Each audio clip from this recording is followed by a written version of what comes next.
తిరుమల తిరుపతి దేవస్థానం chairman BR Naidu గారికి సంబంధించి ఒక మహిళతో సన్నిహితంగా ఉన్నారు. అశ్లీలంగా లేరు గానీ సన్నిహితంగా ఉన్నటువంటి దృశ్యాలు. ఆ తర్వాత ఆ మహిళ దాన్ని తోసిపుచ్చడం, అట్లాగే ఆయన తోసిపుచ్చడం.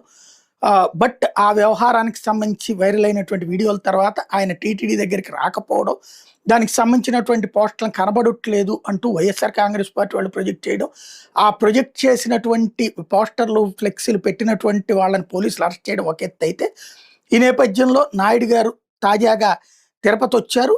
గ్రాండ్ రిడ్జ్ హోటల్లో దిగారు.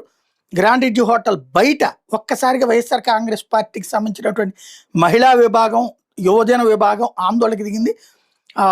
దానికి ప్రతిగా తెలుగుదేశం వాళ్ళు దాడుకి దిగారు. వైఎస్ఆర్ కాంగ్రెస్ పార్టీ మహిళా విభాగం నాయకురాలు గీతా యాదవ్, సాయి కుమారి, పద్మజ, విజయలక్ష్మిని అరెస్ట్ చేశారు పోలీసులు. రెండో వైపున అక్కడే ఈ కార్యక్రమంలో